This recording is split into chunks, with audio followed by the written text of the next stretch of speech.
Sin fire, sin aling, Santa Oli, in Jesus' name. Lusa winti, Daddy Chico. Sin a fire, sin a Oli, sweet aling, sweet aling. Sin fire. Santa Oli, in Jesus' name. Lusa winti, Daddy Chico. Sena fire, Sena Oli, sweet darling, sweet darling. Send fire. Good morning, good morning. This is the hour of restoration coming to you live this morning.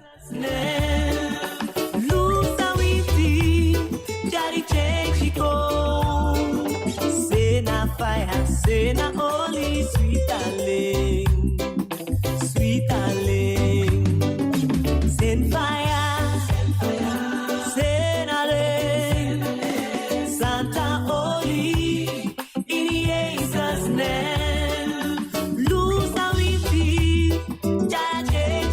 So it's a new morning. Thank you for tuning in with us again. This is the hour of restoration again, coming to you live from Amsterdam every Saturday from 10 a.m. till 12 p.m. Yeah, it's a beautiful morning. Thank you from wheresoever you're listening all across the globe. Thank you for tuning in with us.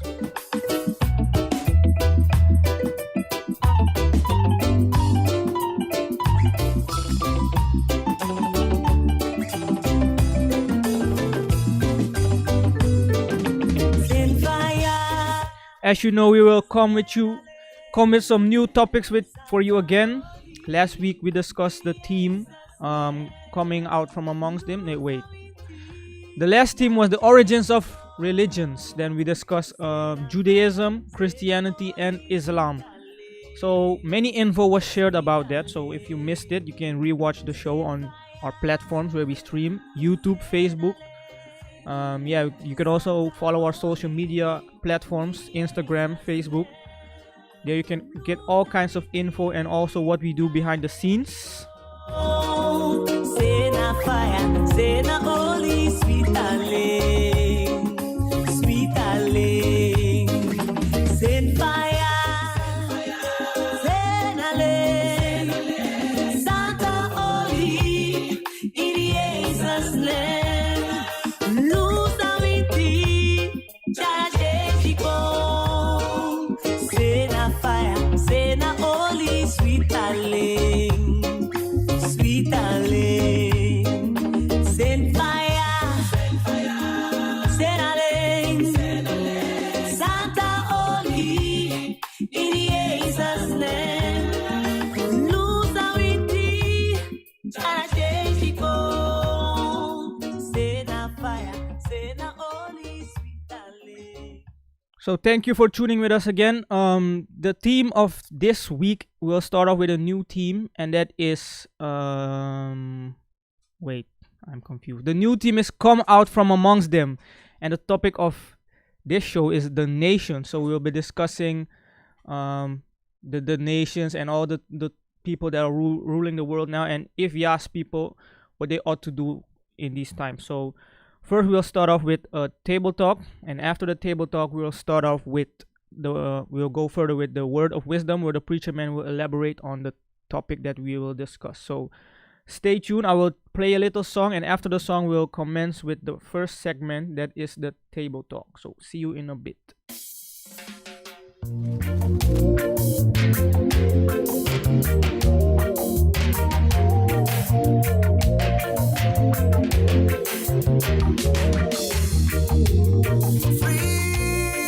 Freedom fighter standing on a mountain in a foreign country, trying to send a message to his people back in the ghetto. He had a home one time, love of a girl, but he left all that behind. Oh yes, I can hear him clearly as he whispers in the air. His voice came out loud and clear. All he asked for was a prayer, and as he turns to walk away, he said, I'm still here in the house of Bethlehem. So for your information, this is the last team of season 6. So after this season, then we will kick off with another season.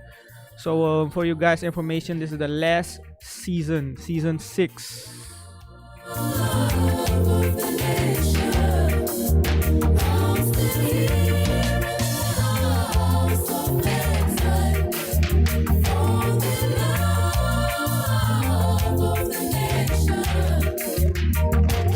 We've had many seasons, so many seasons with many different topics, many different angles. So I would advise you to rewatch the shows if you want to learn something new, something to go deeper in certain topics that we discuss. So my advice is please, many information out there, so you can rewatch them on our platforms, YouTube, Facebook. And you can follow us on social media, Instagram, and tell a friend to tell a friend. This is the hour of restoration. Standing there like a telephone pole in the still of the night. You and I dreaming of Romeo and Juliet. All he dreams about is the freedom of the nation, when every man will be equal in the eyes of the Lord. As he closes his eyes for the last time, he said again, I'm still here in the house of Bethlehem, for the love of the nation. I'm still here in the house of Bethlehem, for the love of the nation. I'm still here in the house of Bethlehem.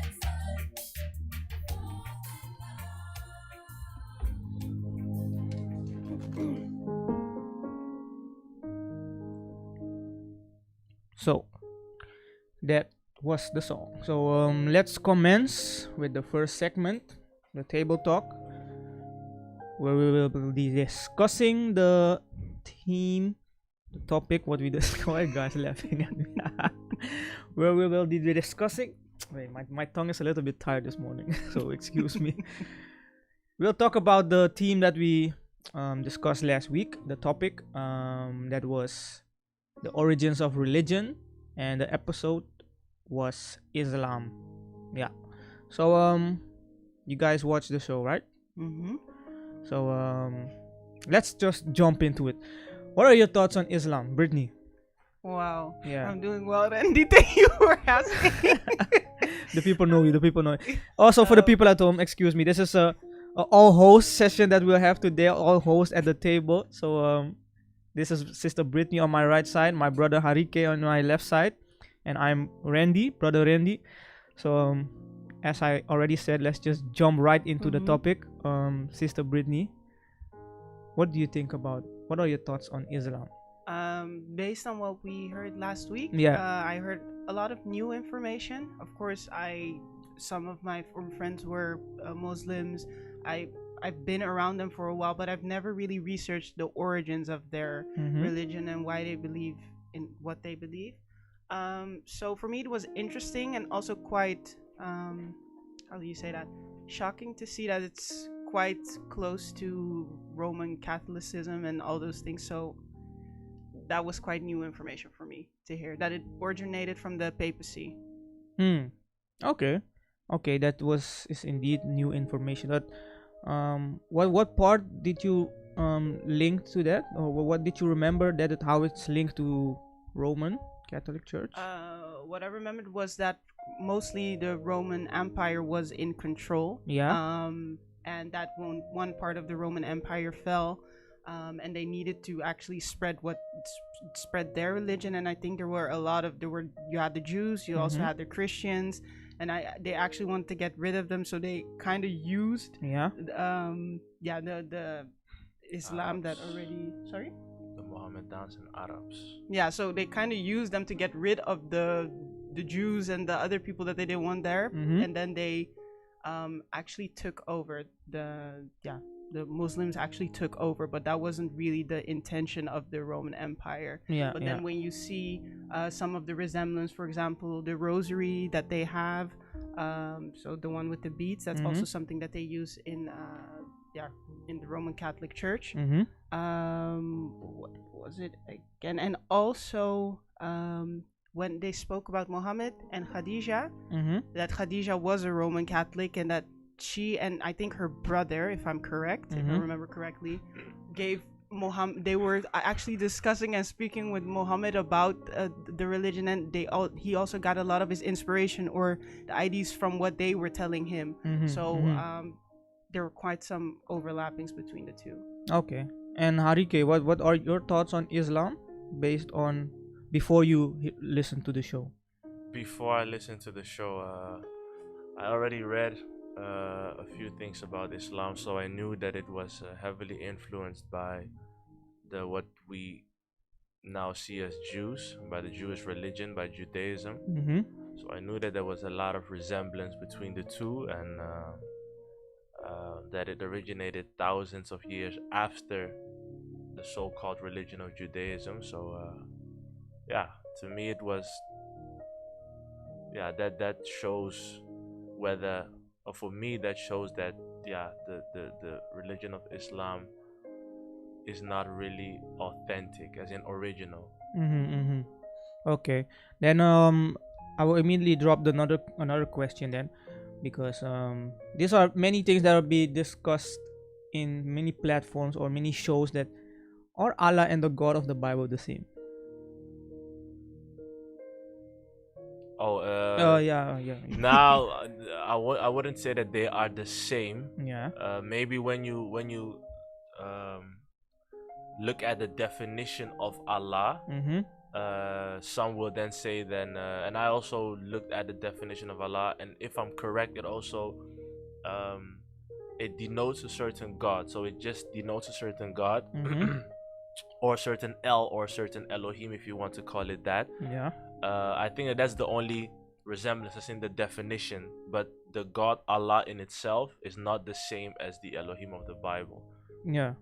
Because I yesterday I watched an interview when they had different platforms when they discussed Christianity, Judaism, and Islam, and then when the Arab guy got the word and he said like that the same question was asked there, and then he said like when we take the definition, because their religion in their book it also refers to the Bible, and Mhm. it also comes from the same line, like from Abraham, and then they actually refer to they say the same God because it's the same source, and that's why, and it's also in their book it refers to the Bible. That's why they say that it's actually the same God. But I also look further when I listen to those things, because I look at the action, because everybody can say, oh, it's the same God, but when you see at the actions what people do, you see they still do things differently. That means that it's not the same God, because if it's the same God, then you would be doing the same things. Mhm. True. So how do you see that, Brittany? Is the Allah of the Is Allah and the God of the Bible the same, and why not? No, it's not the same thing. I always wondered why the storylines were different when I Mhm. was younger. Like if it would be the same, Yeah. Elohim or the same God, then why is it a completely different story? Like as exactly as you said, why aren't our behaviors the same? Or of course there's some. Mhm. If you look at some of their traditions and stuff, some things are quite overlapping, Mhm. especially when you look at the beginning, and if you look up at the father of faith and Abraham. Of course there are a lot of things that are overlapping, but Mhm. eventually, because we also believe in Yahshua Mashiach, and that is something completely, there's someone completely different for Mhm. them. Yeah. And for me it doesn't make sense if it's the same Elohim, same Allah that we would worship, Yeah. then even the story of Yahshua should be the same. Yeah. And Yeah. Yeah. that those are two completely different persons if you look at it from our perspective and their perspective. Mhm. Mhm. Okay. And I already said a little bit about the fruits that you see in those different religions, but some things in our faith, is the Hebrew faith that we are in, you can see some things are a little bit similar in the Islamic religion. And maybe you can talk a little about that, because when we talk about Islamic tradition, for example, dietary laws, dressing and modesty and traditional things, when you put that to next to Christianity, what difference do you see in those two religions? Islam and Christianity is not this. Christianity doesn't have any They don't have any laws, any any laws, principles. There is nothing. nothing in Christianity. If you say Islam and Tisahakis Judaism, Yeah. Mm-hmm. then I would maybe see the resemblance. Why? Because even in Islam, they acknowledge the Torah of Moses as a holy book, Mm-hmm.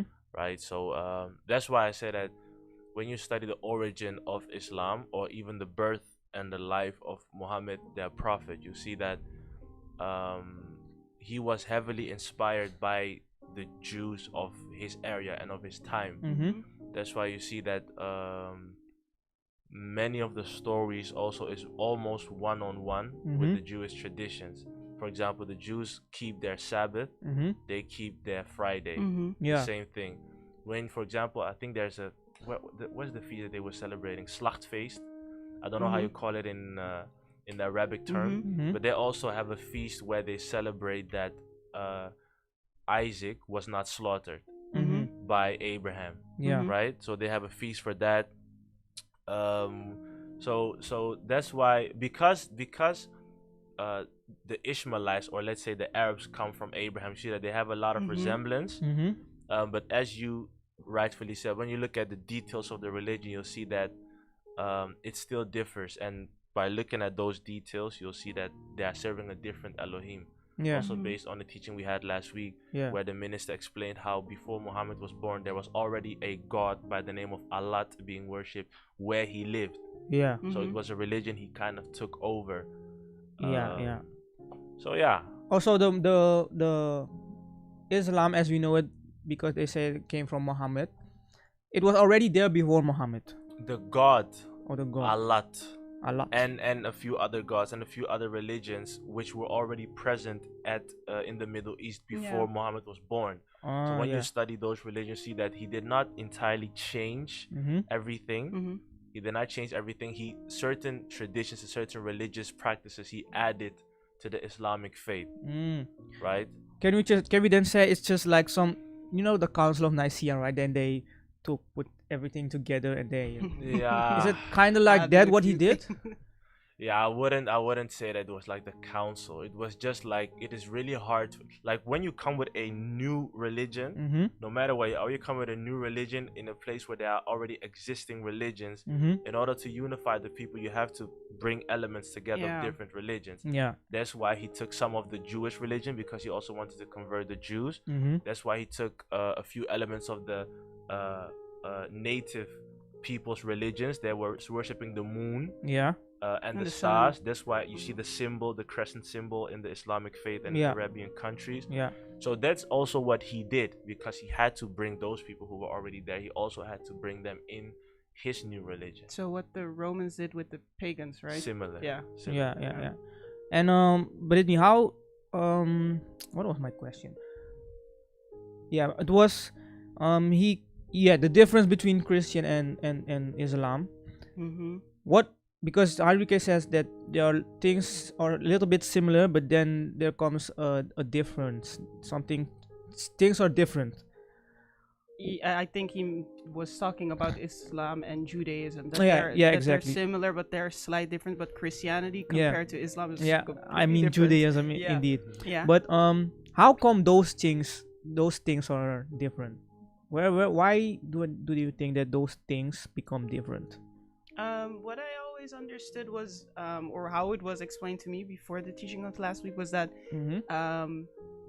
a lot of elements, especially from like the beginning, are Mhm. quite the same, but then the names were different. For example, so Abraham was Ibrahim and those kind of stuff. So that's always what I believe. Yeah. And what I then understood was that the difference came when you had Isaac and you Mhm. had Ishmael. In our scriptures, it says like Ishmael went to a completely different region, and it was Abraham and Isaac from that moment on. Mm-hmm. So the laws that were then passed on from Abram to Isaac and so on, Mm-hmm. were, to my understanding, were different Mhm. than from what Ishmael then got, because Ishmael wasn't always with around his father or had that direct communication as Abraham had Yeah. with Elim. So I think that is what caused the differences. I'm not sure what exactly caused the main differences, Mm-hmm. but I just think that because of that separation there and Isaac being under Abraham,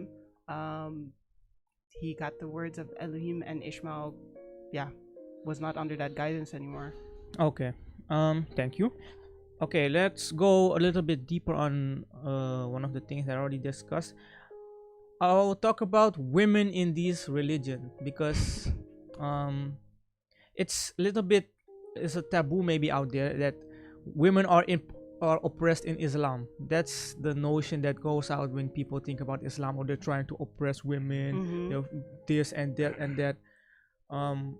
But are women oppressed in these religions, you think? Yeah, No. they even say that women are oppressed in Christianity and Yeah, Judaism. this It depends who you ask. Women are in oppressed religions. nowadays. Okay, let's talk about all the religions first. Are women oppressed All in? the religions. Yeah, just no, just religion as a whole. Religion. Yeah, when I say religion, what comes up in your mind? There's That- so many yeah. Yeah, different just that. religions. Yeah, just then let's talk about religion. You Yeah, can not go. every religion. There are some religions that are literally uh made to worship women. Okay, So yeah, let's narrow it down to Judaism, Islam, and Christianity. Are Mhm. women oppressed in these religions? Yeah, No, I don't think so. I think it depends. Certain I certain really I heard Yeah. two answers. So Yeah. certain denominations in Islam, I think they are rough. rough. They are too tight, I believe. How? Why? Yeah, certain countries, I think in Saudi Arabia or certain other countries, a woman can't even drive. She's not allowed to drive. She can't go anywhere without, I think, asking her male overseer or male ruler. It sometimes can even be her little brother Yeah. for permission and stuff like that. You think that's too rough? That's too rough. But Why? do Why? you, do why? you understand why they do that, or it's I have just, an idea. I have an idea because they also have similar principles, not Mhm. exactly the same when it comes to, for example, that a male is supposed to have that leadership role and has to have that rulership over his wife or over his sisters or over a woman. Mhm. But I think that in some instances it's taken a bit too far, Mhm. in my opinion. But hey, those are their principles. And Brittany, you gave another answer. Yeah, What, well, I said no because a lot of what we know, for example, about Islam comes from a Western perspective, or what we then see in documentaries or on the news. And yeah, the Western people want to be free in everything. So as soon as someone does something opposite or different, then it's, oh, they're oppressed. But I've also seen enough documentaries where the women say like, that's not true, we do have the freedom to just do what we want. They don't even understand why that idea exists, that Yeah. it cannot do everything. Of course there are you have sects or parts that Yeah. are very strict and orthodox, but in general, they do have the freedom to choose whether they can do certain things or not. It's Yeah. just a wrong narrative that's being spread. But what things make that people think that you're oppressed, that women are oppressed? What are the things that people get these ideas? Well, in the Netherlands, I know for a fact that's about the hoofddoeken die ze dan that they have to wear. Hoofddoek is one. Are Yeah. there other things? Because Let me think. Yeah, they don't see. I think it's because also according to the Western narrative, Mhm. I think that they don't see a lot of women in, for example, leadership positions, Yeah. politically, religiously, and to them, that means that the women in those religions or that religion are oppressed, for example. Yeah. And yeah. what I just mentioned, right, that they see that women in certain parts of the Islamic world, Mhm. they are not allowed to drive or they are not allowed to do basic things. Yeah. And because of that, many people on this part of the world conclude and say, okay, that means that the women over there are being oppressed. Okay. Yeah. So how I see it's not really oppressed. It's a form of authority that an order that there's in a religion, but in Islam it goes a little bit further in certain areas, just like Hadike said. That's too rough. It's too rough. It's too rough. So And I don't even believe that you would be able to survive in that country, to be honest. You're saying that it's not oppression. it's not No, No, oppression. but that's why I It's said not oppression, You huh? always Wow. have in every religion. It's not only Islam. You have certain people are very strict. You also have that in like the Orthodox Jews or you have the Orthodox Are women Christians. oppressed in a Christian church? In the Christian church. Christian church? Yeah. No. Women are No. the Women, boss. women that are loose. Women Yeah, are man, the the boss boss. in the Christian church. The leaders. They rule it. Okay. Christianity is of them. People at home, if you agree with the statement that these two are saying, drop your comments in the comment box. We are waiting. We are wanting to hear your side of the story also. So if you have something to share with us, let us know. Maybe we can discuss it also. So let's continue. Let's see what we have. Why do you guys think there's so much strife between these religions? Because they are fighting in Israel and Palestine and all kinds of things. Jews and Muslims, it feels like they're enemies and also not. So why do you guys think there's so much strife between these two religions, and Christianity is in the midst, like we are the chosen people now, so please don't fight? So why do you guys think there's so much strife? Hadike. Why do I think that there's so much strife? I think that it's really good to listen to the last show because we went in depth into that. But what I find interesting is that I was reading a book, I think 2 days ago, where I read about how the Hebrews who were living in the northern part of Africa were living and dwelling really peacefully with the Moors, who were an Arabic people, right, who held predominantly, not all, the Mohammedan faith or the Islamic religion. Yeah. And I read certain accounts of how when certain Europeans went to Spain, where they were living, and Portugal, they found how the Moors and the Hebrews were living extremely peacefully with each other.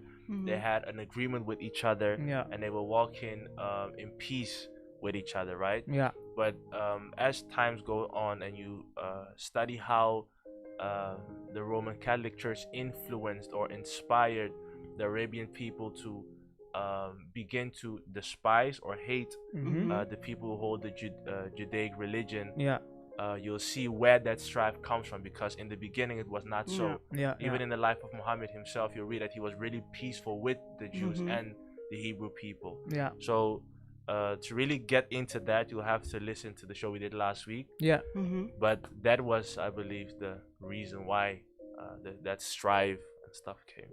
Does that sound do you agree with that, or do you Yeah, have yeah, another- I It's not about agreement. It's not about agreement. It's a eh? fact. Yeah, maybe she has other insights. Maybe she has other conviction. No.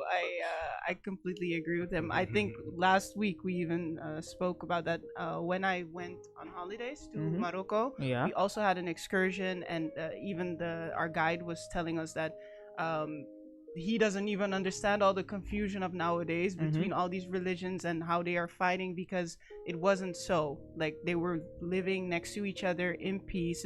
Everything was fine. And I think indeed, as the brother said, as soon as the Roman influences came, and then pitching each other to actually fight and have wars amongst each other, that is when it all went left. Yeah. And what effect do you guys think that Islam has on our people? On Define the our Hebrews. people. Yeah, on the Hebrews, because there are also Hebrews that are in Islam. How do you guys feel about that? What do you guys think about that? What do you guys know about that? What can you share with us about that? Huh? Go. You guys are looking, huh? No, the influence that Islam has, I don't think it has. I think let me be careful. Yeah, be careful because they will hunt you down. Islam, I even want to say that Christianity is even worse It's than worse. Islam. But Wow. I'm not sure, because the People at home, we hear that. the people of Islam also did terrible things to the sub-Saharan Africans when they took them into slavery. So I think they are both they have both not been beneficial to our people. None of those religions has ever helped us in any way. So our people are in Islam, they are in Christianity, but the countries who hold those religions are still not functioning. They are still not being assisted. When a few years back, and I think even till today, you saw that they were taking sub-Saharan Africans in slavery in Libya and in the surrounding countries. So we are still being seen as slaves in their eyes, right? Yeah. When you go to the Middle East, you are the black Palestinians, the black Iraqis, the black people in Oman, all of them are being oppressed. They are the least of the people, even though those countries are of the Islamic faith. Yeah. So seeing that, I don't see how Islam has helped us in any way or in any wise, or will ever help us. Yeah. It's difficult. And Brittany, what are your experience with Islam? My experience. What do you mean exactly? And experiences? Maybe at Islam friends at school, then maybe you did Ramadan. You did Ramadan? No, man. You didn't do Ramadan. No, but my experiences with. What do you have Muslim heard? Have you ever encountered Muslims or had discussions?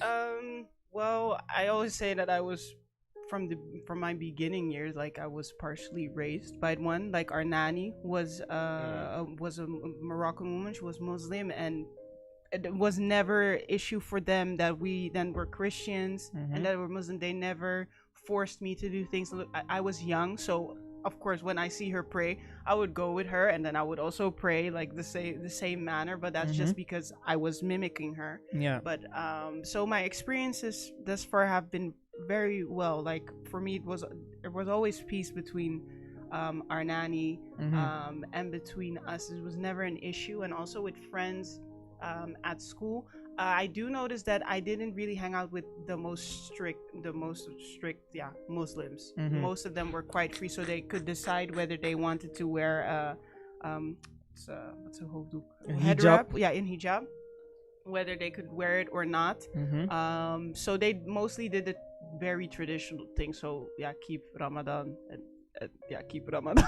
They only keep Ramadan and they don't eat swine's flesh. Yeah. The rest is allowed. They do eat swine's flesh. Wine gums. Of course. Wine gums. They say, many of them say they don't eat swine's flesh. Yeah. So we see the same problem actually in both religions. Like they lukewarm and those kinds of things. So it's sad. So let's make a little bridge to what we will do what we will talk about this coming show. The new team is coming out from amongst them, and the topic is the nations. How does coming out from something look to you guys? How does coming out from something look? Yeah. What's the process? Okay.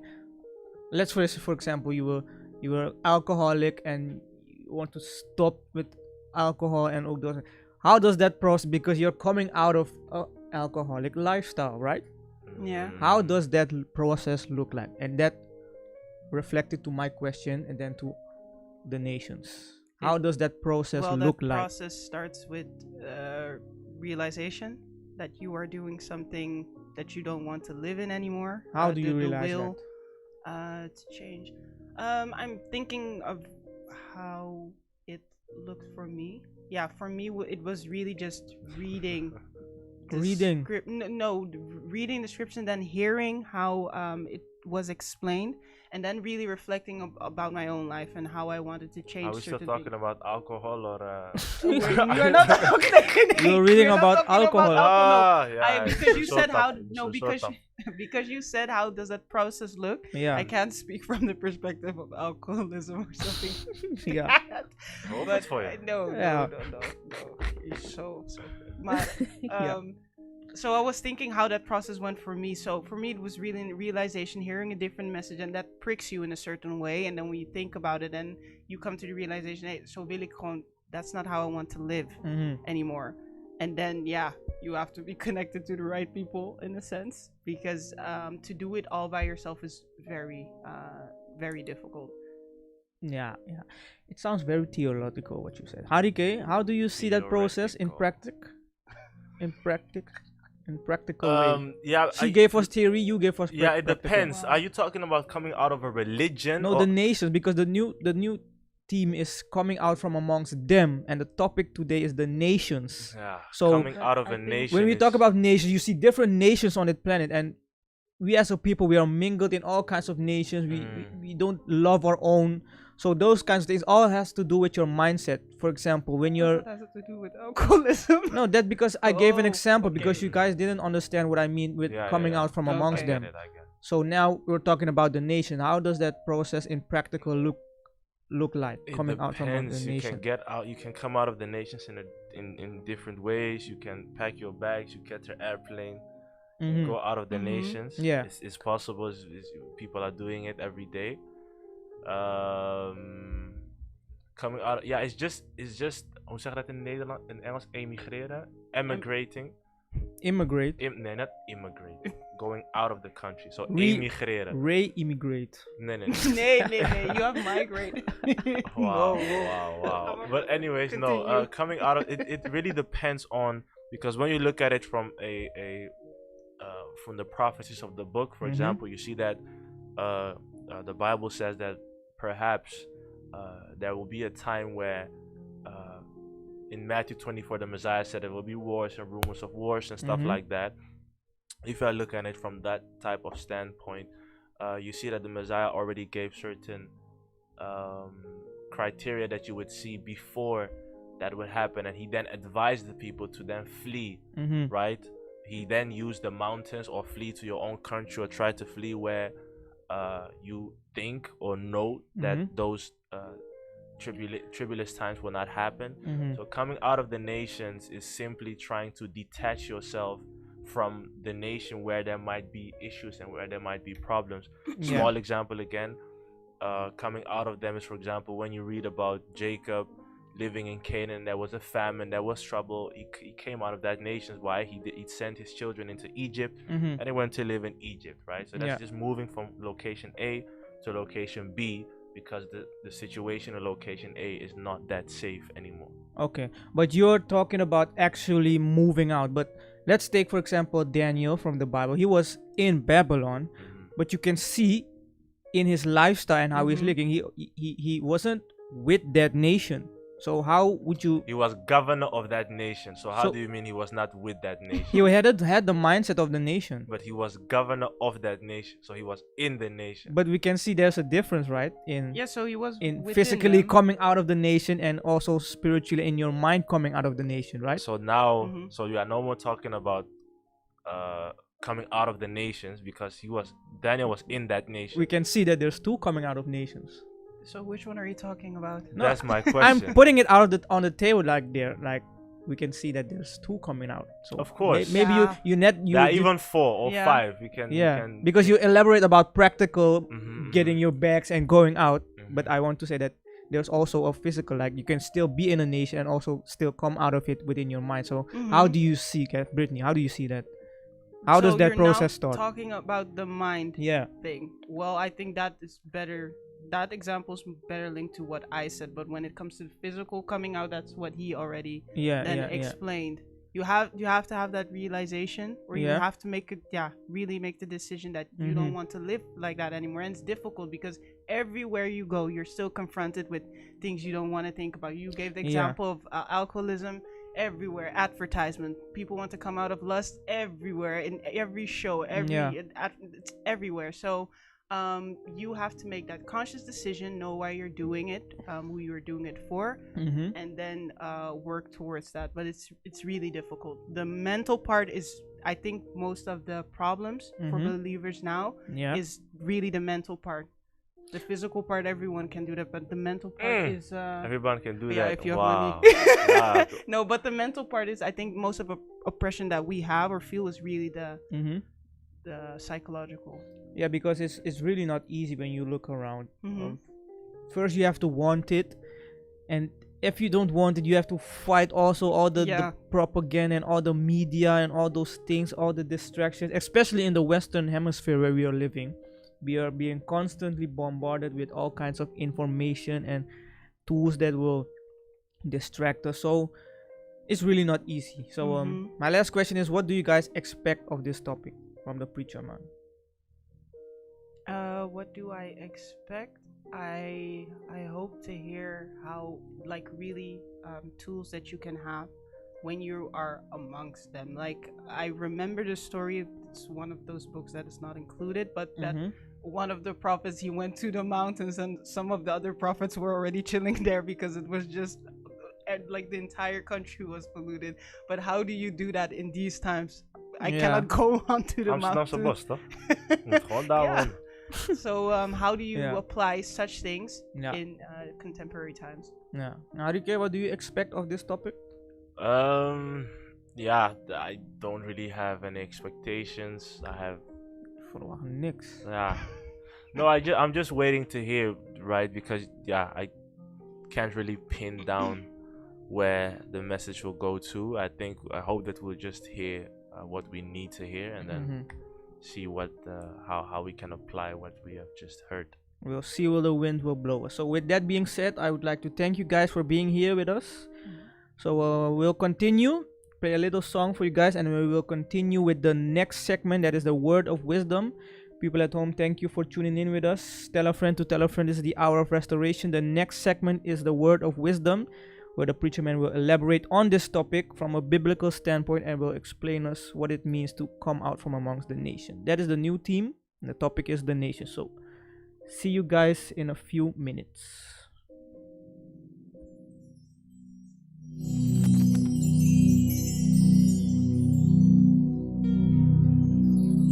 Musika nayo vinanga na pasie uzanga yo ngana sangwe ngai uzanga yo vinanga na samawe musika nayo vinanga na pasie kuzanga yo ngana baby nangai musika na yo vinanga na somoe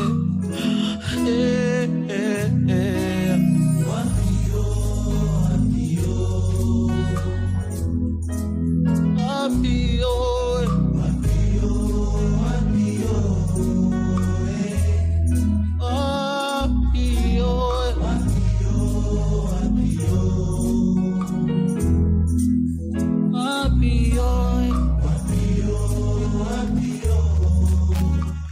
So people, I forgot to mention it. This is the last show. Oh no, next week will be the last show where we'll be discussing or treating the shows with seasons. So no more seasons after the next show.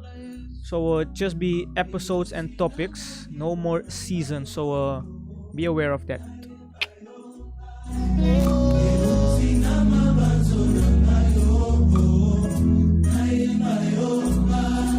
Abae, abae, abae.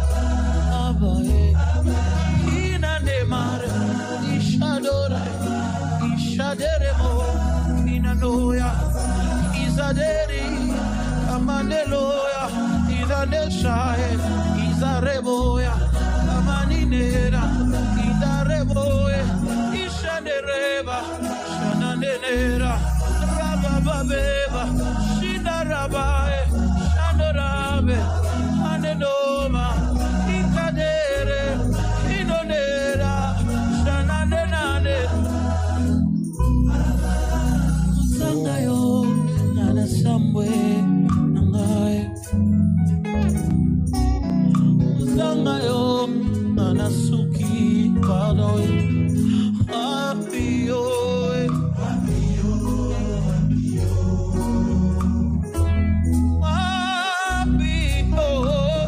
hey.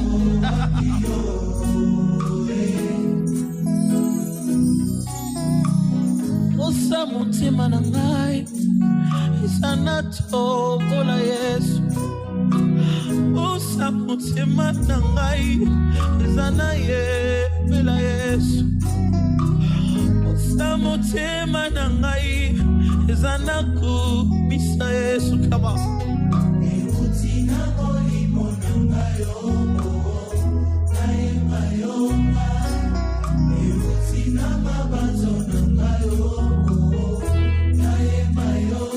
Oh, Abae, Abae, Abae, Abae, Abae, Abae, Adore Baba, Abae, Shinaremo, Inashade, Uvanenemo, Adoramai, Shinaremo, Idolabae, Shineda Mamera, Irababe, Uneshubareke, Namendare, Shadena Denana. Sangayo, Nana Samwe, Musika na yo vinangana somo. Musika na yo vinangana pasi. Musika na yo vinangana somo.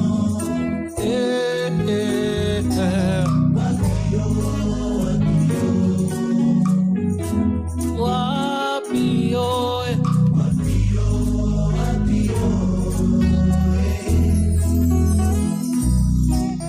Mabenga ngayuma ponayo, Yesoyo, Ikamote.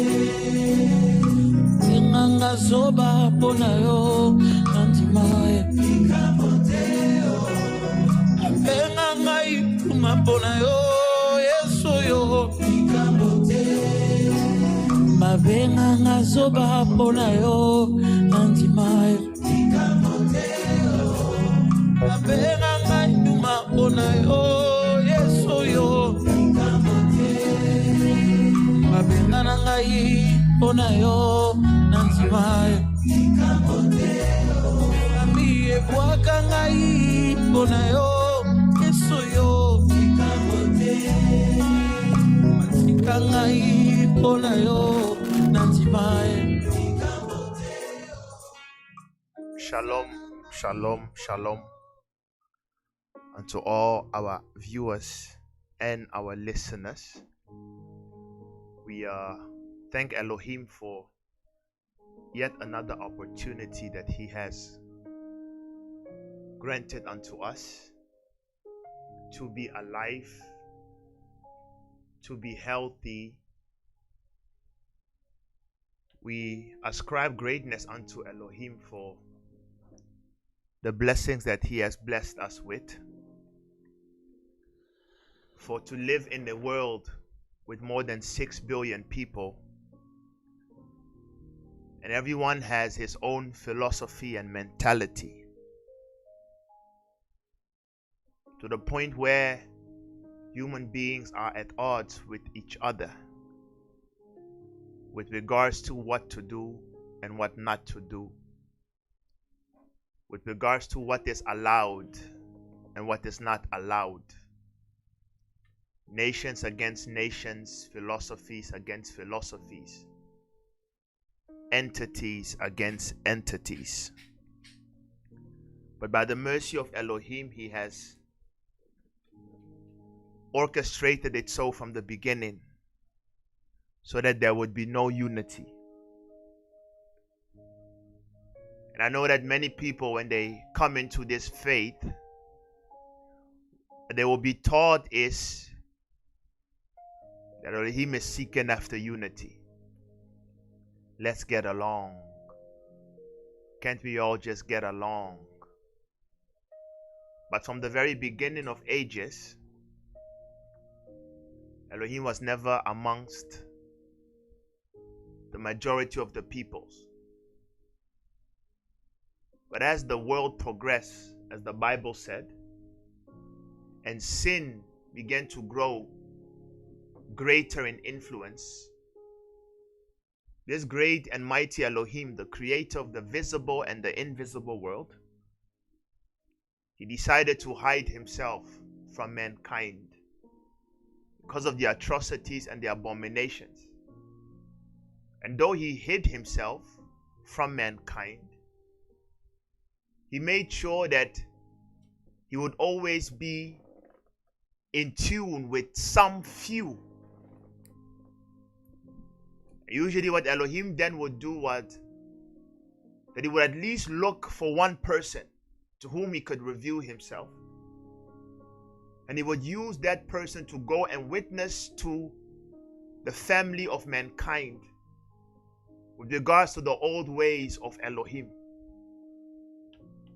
And these inspired men are the ones who we call prophets.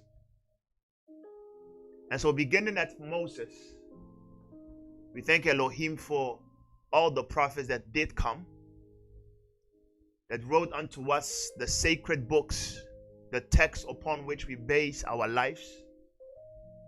So we thank Elohim for Moses and for all of the prophets which arose in his time and the days after, that gave us the books from Genesis all the way to Malachi. And the Bible says that when the fullness of time was come, Elohim did send forth his son, the one whom the prophets did prophesy about, that great deliverer. And this man was the man and the Holy One by the name of Yahushua HaMashiach, who gave his life as a ransom for the souls of many, that we through him may once again receive the adoption of sonship. And it is this same Yahushua HaMashiach who, just like the Elohim of the Old Testament was rejected, this one also the world rejected. For he said, behold, I have come in my Father's name, the Father being Yahuwah, I am that I am, the self-existing one. And the Son came in the name of Yahushua, meaning the self-existing one will save. And he said, as for you, me you rejected. But when another one will come in his own name, him you will receive. So then look at the world and how the world is wandering after the beast who carries the identity of the Son, but he's false. For where the Son is Yahushua, this beast, he is Jesus, the son of Zeus, whom the Romans called Jupiter. Wow, the beast. But these are the things that the world loves to hear and the world loves to celebrate. So we ascribe greatness unto this Elohim, that he has given unto us the opportunity to once again deal with a subject which many people actually take for granted. Because when they make that statement that come out from amongst them, which is the theme of this month, come out from amongst them And be separate. and be ye separate, men don't really grasp the implication of that statement. Nope. We just quote it because Paul said it. We just quote it from the perspective of the New Testament, but we don't know the source of that statement. When it says, come out from amongst them. So as for the many who have been observing, we have broken it down into two subjects. First, come out from amongst the nations, which we will deal with today. Mm-hmm. And then next week, Yah willing, the preacher man will deal with come out from amongst the religions. Yes. Because there is a difference. Oh. And though they are linked and intertwined, we must first begin with the nations. Because that is where we will lay the, let's say, the framework, the foundation, so that the preacher man can build upon. So, as it is our custom, we will go from the very beginning to understand what is meant with come out from amongst them. Mm-hmm. So, Dada, Genesis chapter 3. Genesis chapter 3, from verse 14. Genesis chapter 3 from verse 14. Mm. And Yahuwah said unto the serpent, Mm-hmm. Because thou hast done this, Mm-hmm. thou art cursed above all cattle, Mm-hmm. and above every beast of the field. Mm-hmm. Upon thy belly shalt thou go, and thus shalt thou eat all the days of thy life. Mm-hmm. And I will put enmity between thee and the woman. So, Elohim begins to pronounce judgment after the fall of men. And one of the first things he does is he begins to speak to the woman and said, because of the calamity that has befallen you and your kind, I will put enmity between thee And the woman, and the woman. and between thy seed and her seed. So there is a mentioning of two seeds from the very beginning. And it will bruise thy head. And thou shalt bruise his heel. So from this moment onwards, Elohim already sets the foundation for the things which he had in mind. Because from Genesis 1:26, you see that Elohim makes a declaration and says, let us make man in our image and in our likeness. But as you continue reading chapter 2 and 3, you will see that somewhere along or somewhere down the line, there was a corruption that took place. And so Elohim decreed that going forward, I will put a division between two seeds. Between two seeds. And the demonstration of that prophecy can be found in Genesis 4. In Genesis 4, you will see that, behold, Eve and Adam will bear two sons, two seeds, one by the name of Cain and one by the name of Abel. That is Genesis 4. And these two seeds, though they are brethren physically, they are not brethren spiritually. Because one is inclined to one spirit and the other is inclined to the other spirit. So if you then read Genesis 4, give me verse 1. Genesis 4 verse 1. Mm-hmm. And Adam knew Eve his wife. Yes. And she conceived Uh-huh. and bare Cain and said, I Uh-huh. have gotten a man from Yah. Go ahead. And she again bare his brother Abel. Uh-huh. And Abel was a keeper of sheep, Mm-hmm. but Cain was a tiller of the ground. So two seeds. Jump to 4:16. Genesis chapter 4 verse 16. Mm-hmm. And Cain went out from the presence of Yah. So what happened before this is that as the two children were growing up, you will notice that they were different in their nature. They were different in their kind, in their behavior, the things they liked and didn't like.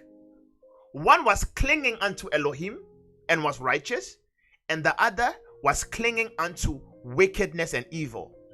So eventually, the older brother killed his younger one. And as he killed his younger one, Elohim began to speak to him. And then he ran from the presence of Elohim. And dwelt in the land of Nod. And this running away from the presence of Elohim, it is the beginning of so many wickedness. Because when he went away from the presence of Elohim, he went away and he went to establish a city by the land of Nod. And if you continue reading the genealogy of Cain, you will see as he went away from the presence of Elohim, he established a city and he established a civilization. And he established a civilization And so what the Bible then does is it leaves the story of Cain. First, it tells you the story of Cain, and then it leaves the story of Cain, and then jump to chapter 5.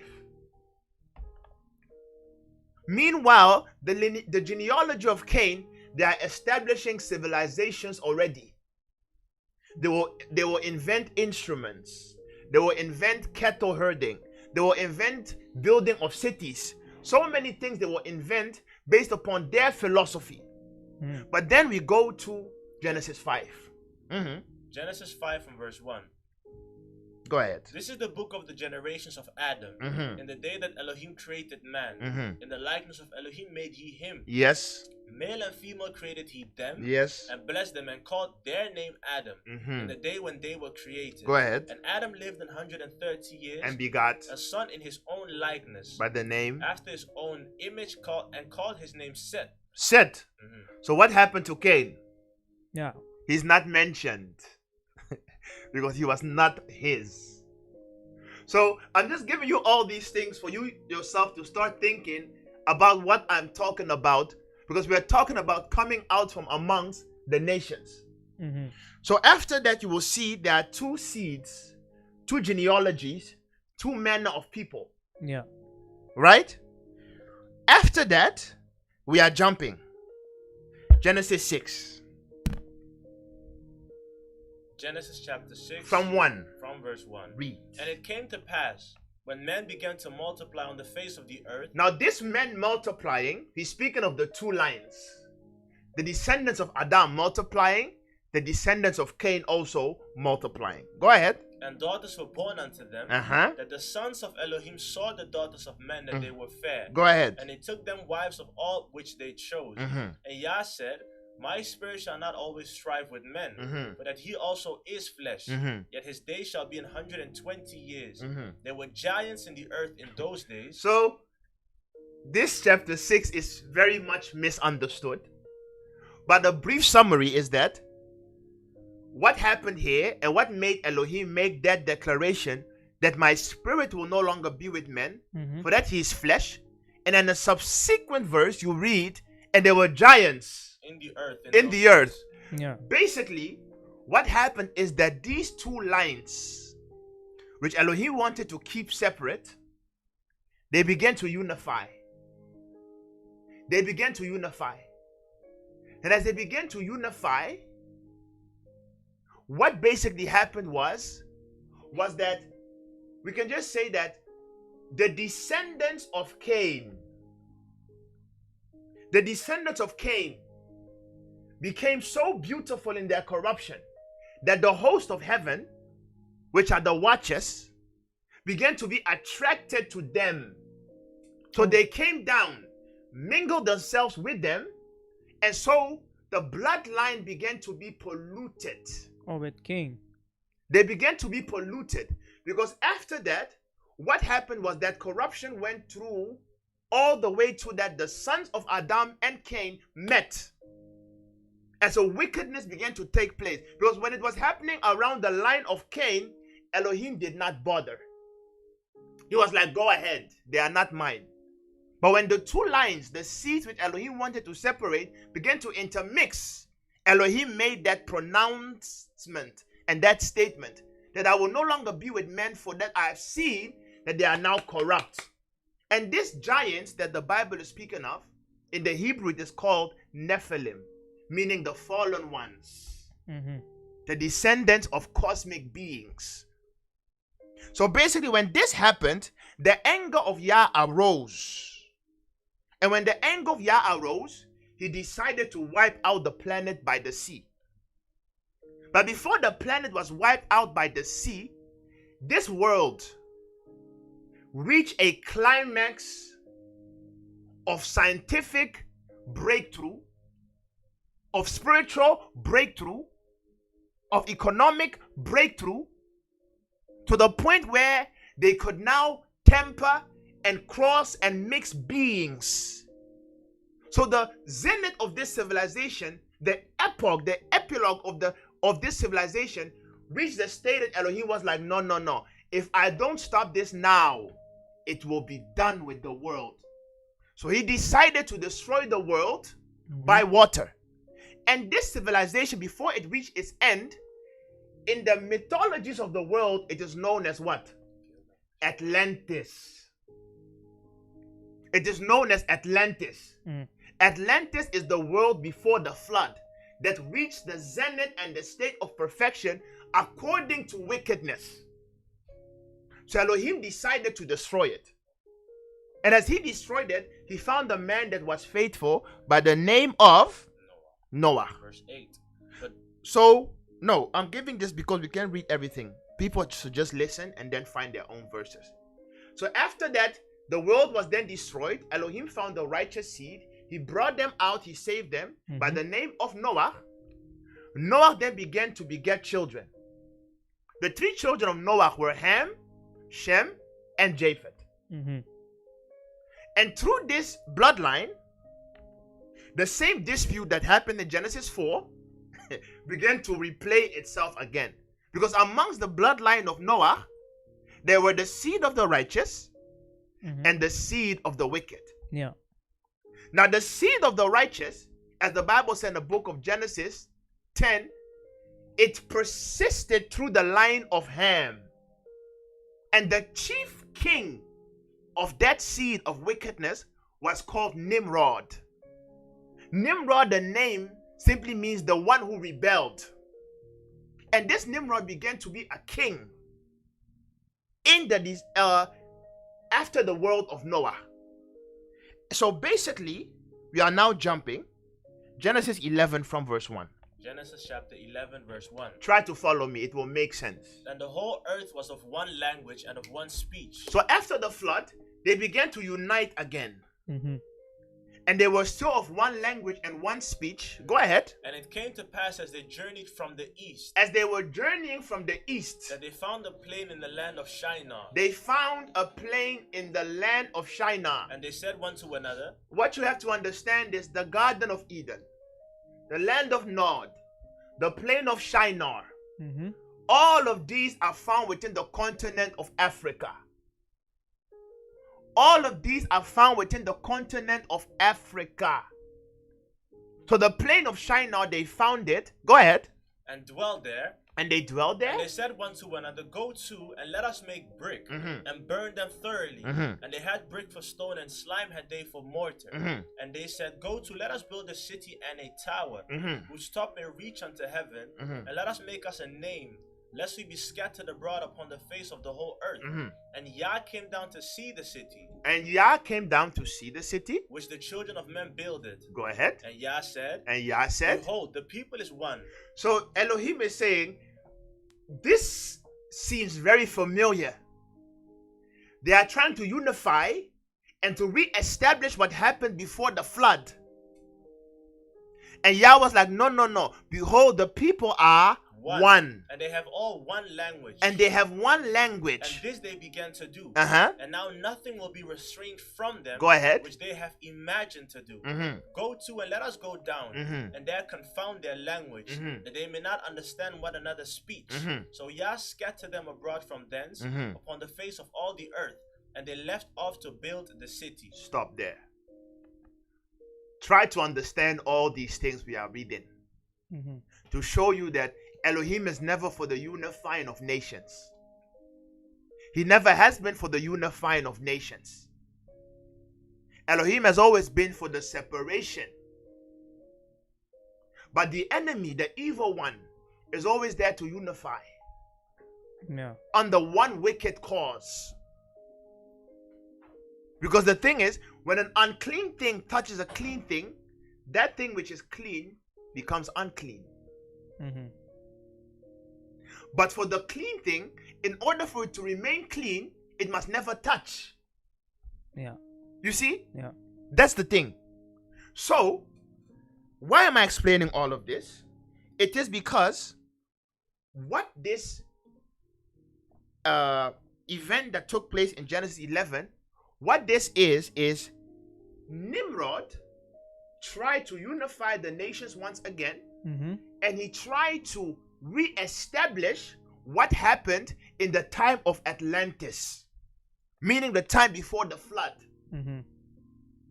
So he rebelled against the ways of Elohim, and he was seeking for ways to build that tower. Why was he trying to build that tower? So that he could not only reach Elohim, but also reach those cosmic entities who he calls his fathers. Yeah. So Elohim saw it. He was like, no, this cannot be. So he scattered them. He divided their language and their speech, because without communication, how can you build? So they were spread. But because they were spread, lo and behold, this is the beginning of what we call secret societies.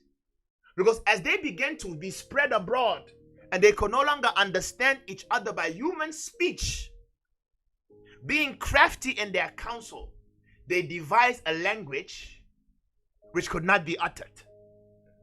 This language is the language that we call symbols. So going forward, they were like, this Elohim is too wise. So we have to find ways to make sure that we will stay intact, even though we cannot understand each other's speech. Let's find ways to communicate to each other what we mean by reason of signs and symbols. So going forward from that moment, this was the origin of secret societies and the origin of signs and symbols. One of the favorite symbols of these occultic beings is the instrument that they use to enter through pathways, which we know as pyramids. So the triangle, one of the things they like to use. So you will see in our world today what is persistent and what is consistent. In almost every religion, in almost every government seat of power, in almost every civilization, what will you always see? You will always see the same signs. Yeah. Go all over the world, you will see pyramids. They are in Mexico, they are in China, they are in Africa. Some are even in some places in Europe. You will see the same symbols. In every place of worship, you will see the sign of either the sun or the moon. You never ask questions. In every place of worship, you will either see a star or a crescent moon. You will always see a pyramid. You will see an eye illuminating. You're like, why am I seeing this all over? They are speaking in plain sight. Yeah. You think they are hidden. No, these are mysteries being transferred in plain sight. So that the profane, as they call normal people, will not understand. But the initiated, as they call themselves, they will understand. Why am I saying all of this? It is to make you understand something. Before we continue, there was a question about Genesis again. The question was, those fallen angels, right? Did they look like humans to be mixed up with humankind? That was a question from A Shine. So, how this happened is, what they would do is, as they would be asleep, the females, what these angels would do is, they will come to them in the form of dreams and present themselves unto them as if they are their husbands. That is in the initial stages. Yeah. But as it progresses on, some will then reveal themselves in the way that they are to these women. Yeah. So that is how it took place. That is how it took place. Yeah. So I advise all, try to read the book of Jasher. Try to read the book of Enoch. And all these things will be explained to you a bit further. But because of our teaching, let us continue. Yes. So why did I make this breakdown and understand the origins of Babylon? The origins of secret societies? It is because this same attempt of Nimrod in Genesis, all the other nations are now still trying to unify humankind. in order to go back to the celebration of these beings.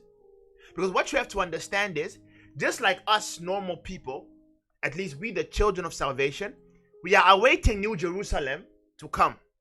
The city with the King of Kings will reign. They also, in their mind, they are also awaiting. But what they await, they don't call it New Jerusalem. They call it New Atlantis. They call it New Atlantis. Meaning the world before the flood. That was the perfect world in their eyes. So you will see every nation, Egypt nation that came. Now, Nimrod started first. Then you will see Egypt. You see Cush. You will see Babylon. You will see the Medes and the Pers. All of them, they are trying to find that world. Why am I breaking all this down? It is because I gave you Genesis. If we then jump to Revelation, Elohim is still speaking about what happened in Genesis. So Revelation, it will make sense. Fear not. So Revelation, give me Revelation chapter 13. Let's discuss some things. Revelation chapter 13. From verse 1. From verse 1. And I stood upon the sand of the sea. And I stood up upon the sand of the sea. And saw a beast rise up out of the sea. And I saw a beast coming out of the sea. Now when the Bible speaks of beast, it is symbol language for nations. That is why when you read Daniel, it speaks of the 4 beasts. And when Daniel explains the vision to the king, or when the angel explains the vision to Daniel, he tells them the 4 beasts are 4 kingdoms that will rise. Right? Yeah. So then he breaks down the kingdoms being what? Babylon, 1, which is the first head of nations. Yeah. Followed by who? The Medes. Medes. The Grecians. Actually, it's Medo-Persia. Yeah. So Babylon, Medo-Persia, the Greeks, and then the 4th beast, whom he does not mention by name. But if you read the book of Maccabees, and you just read history, you'll know that after the succession of Alexander, and the breakdown of the 4 empires that came after him, they were overtaken by whom? By Rome. So Alexander, being the 3rd, was overtaken by the 4th beast, which was Rome. But because the Romans wanted to hide themselves, they removed the books of the Apocrypha, so that you could not identify them. Yeah. But we have identified you. So the 4th beast, being Rome, is the same beast that at the time of Jehochanan and the Messiah, they had taken over Jerusalem and they had taken over the world. So now, John the Revelator, as they call him, is in the Isle of Patmos, within the region of the 4th empire, the beast. And he has now to write a letter and send it to the scattered ones. So how must he speak in order for the hidden ones to know, Symbols. but the others not to know? He also must speak in symbols. So now he begins to write about the 4th beast and said, and I stood on the sand of the sea, Verse 1. and I saw a beast rise up out of the sea, go ahead, having 7 heads and 10 horns. having 7 heads And 10 horns. and 10 horns. And upon his horns 10 crowns. And upon his heads the name of blasphemy. And upon his head the name of blasphemy. And the beast which I saw was like unto a leopard. Meaning he had overtaken the 3rd kingdom, which was the leopard, And his feet were as the feet of a bear. and his feet like bear. And Now this bear, Mm-hmm. which kingdom was this one? This bear, wait. No. So his feet was like a leopard, which is Greece. And then the bear, I don't know if some will understand, others will not. But this bear, speaking in this turn around here, you can classify them as Russia. But just go ahead. Going back to Revelation chapter 13, continuing from verse 2. And the beast which I saw was like unto a leopard. Leopard is Greece. Bear is Medo-Persia, which is the same area as Russia today. And his feet were as the feet of a bear. And his mouth as the mouth of a lion. His mouth like the mouth of a lion. The lion was at that time also the symbol of Babylon, the 1st kingdom. The kingdom that that decided to blaspheme Elohim through Nimrod. Go ahead. And the dragon gave him his power. Now, be careful here. You see the beasts, which are nations, but these nations are getting their power from whom? And the dragon The gave dragon. him his power. The dragon. And the dragon is the symbol for the serpent, Yeah. which is the devil. So the devil is now empowering a nation, which is the fourth kingdom. You have to understand all this, because just like in the days of Nimrod and the days before Nimrod, when Atlantis was at its prime, they also served the god, but they served not the God of heaven. They served their god, which was the hidden one, which was the devil. He's the one that they served. He's the one that they served. So just like this fourth beast, it is getting his power. And the dragon gave him his power. From the dragon. Go ahead. His seat and great authority. And the dragon is also the one that will give him his seat and that will give him the great authority. Go ahead. And I saw one of his heads as it were wounded to death. And then I saw one of his heads being wounded to death. And his deadly wound was healed. And all the world wondered after the beast. If you read the story of Rome, you will see how when they reached the zenith of their power, they were broken off.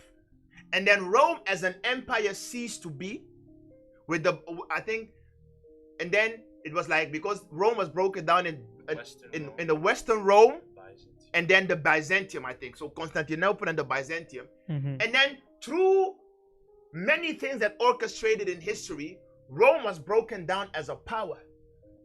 So he said, and I saw how the head of the beast was wounded, meaning Rome that had world dominance, all of a sudden, they broke down and they entered into what we call the Dark Ages. Go ahead. And his deadly wound was healed. But then his wound was healed. And all the world wondered after the beast. So now, if you pay close attention to Rome now, which is the Western world, you will see that Rome as a power has diminished a bit. Yeah. But the spiritual aspect of Rome, the papacy, is still as strong as ever. The Vatican. And people underestimate the papacy, but you will see that even the president of the United States, even the most spiritual leaders of the Islamic world, Yeah. and unbelievers alike, the Ayatollah, who can declare a fatwa in a country and everyone will obey. Fatwa. The Pope will sit at his seat, and you will see the most powerful man in the world, the President of the United States, and the most powerful entity in the Islam world, the Ayatollahs. They will both come before the Pope. They will kiss his ring. And just like the brother explained the origins of Islam, you will now begin to understand how that works. Yeah. Hand in hand. You will begin to understand how that works. And if you look at Rome, the Catholic Church, and if you look at the Islam and the mosques, you will see that their signs are same. Wow. Their signs are similar. Yeah. So ask yourself, what has happened? What has happened? Yeah. So then I lo and behold, the beast was wounded. And his deadly wound was healed. And he revived. And all the world wondered after the beast. But because of time, I'm giving you just brief things. You will see that this beast arises. Give this beast three names. Remember these three names. One is Rome. The second, call it Europe. And the third, call it the Catholic Church. It's all the same thing. Try to understand me for a second. After this beast, who receives his power from whom? The dragon, which is Satan. I can now jump. The devil. Because of time. Now jump and go to verse 11. Revelation 13 verse 11. And I beheld another beast coming up out of the earth. This is why we must put our emphasis today, so that you will understand what it means with come out from amongst the nation. And then I beheld another beast coming up out of the earth. So if you read Revelation 13 carefully, people will say it speaks of two beasts. There are three. The first is the dragon, which people forget. The second is the beast that comes from the sea, which is Rome, the fourth kingdom. The third is the beast that comes out of the land, which is nothing else but the child of Rome, the daughter of Rome, the daughter of Babylon. But now, because of time, this beast that comes out of the land, if you read Revelation 13 carefully, because we don't really have time, but you will jump to some bits. Continue reading. I saw the beast coming out of the earth. Go ahead. Revelation 13 verse 11. And I beheld another beast coming up out of the earth, and he had two horns like a lamb, and spake as a dragon. He had horns like a lamb, but spake as a dragon. Meaning this beast was a hypocrite. Yeah. He claims to be for peace, but with the way he speaks and the things he does, it causes you to understand that he's wicked. Go ahead. And he exercises all the power of the first beast before him. Meaning, all his power comes from the first beast. It comes from Rome. And this beast is nothing else but the receiver of the power and the authority of Rome. Go ahead. And causes the earth and them which dwell therein to worship the first beast. And this beast, his mission is to make sure that all the worship goes back to the first beast. Whose deadly wound was healed. Whose deadly wound was healed. Meaning the first beast, who's Rome, will now operate behind the shadows. And then the master of Rome, who's Satan, he will also operate behind the shadows. Yeah. But the final beast, the beast that comes out of the land, will be the one who will demonstrate all the world how to worship The first beast. the first beast. I know it's a bit crazy now to understand, but take your time. That is why it is called a mystery. It was meant to make you go crazy so that you wouldn't understand. But we are doing our best for you to understand. Yeah. So go ahead. So this beast will have the worship power. Continue reading. Verse 13. And he does great wonders, so that he makes fire come down from heaven on the earth in the sight of men. Meaning he will be at the top of technology. Go ahead. And deceives them that dwell on the earth by the means of those miracles which he had power to do in the sight of the beast. Through his science and technology, he will deceive a lot of men. Go ahead. Saying to them that dwell on the earth, that they should make an image to the beast. Jump to 16. Verse Image of the beast 16. is a topic altogether. And he causeth all, both small and great, rich and poor, free and bond, to receive a mark in their right hand or in their forehead. Go ahead. And that no man may buy or sell, save he that has the mark, or the name of the beast, or Stop. the number of his name. So we see three characteristics of this beast. First, he will have the authority of worship. The second, he will have all the technology, signs and wonders. The third category is he will also have the power to decide economic sanctions. This will be the characteristic of the beast that is now ruling over the world. And to make you understand some things, the same beast that is being spoken of in Revelation 13 is also being spoken of in Revelation 17. The difference is this. The difference that the Bible then does is this. Where in Revelation 13, it tells you a beast and then I saw another beast. What Revelation 17 now does is it tells you of the beast, which is still the Catholic Church and which is still Rome, and then it tells you of the woman that sits upon the beast. That woman is the same beast of Revelation 13 that comes out of the land. Because that woman represents a nation that will come out of that beast system. Why am I saying all of this? I'm trying to bring you somewhere. Where I'm trying to bring you is this. Now, Adike, begin to take the document that I've sent you. This world, dear ladies and gentlemen, it is not what you think it to be. Oh. The people that are in power will tell you that they are atheists. That's what they will tell you. Yeah. In front of the camera. We don't believe in God. That's what they want you to think. Yeah. But let me tell you, there is no president in power of no nation in the world that does not believe in a cosmic entity. All of them believe, but they want you to be fooled. And there is a nation that is at the top, Pinnacle. that is at the top in this world, that is causing all the world to be deceived. And all of us are being modeled after this nation. The Bible calls it Babylon, but we, in our days and time, we call it America. America. The people that are living in the occult, they have a name for America, which they call New Atlantis. Yeah. Why? Because Adike, first read time. So this book that Adike will read for you guys, these are some excerpts from the book The Secret Destiny of America by an author by the name of Manly P. Hall. Now this Manly P. Hall, he was a historian, he was a scientist, but he was also an occultist, a mystic. So this book is around 100 years old. He wrote it in the 1900s. He has written more than 200 books, and they are all classics. So he begins to tell you about America. So I can first begin to, you can download this book as a PDF for free. It's called The Secret Destiny of America. Adike, start with note 5, Secret Societies and Democracy.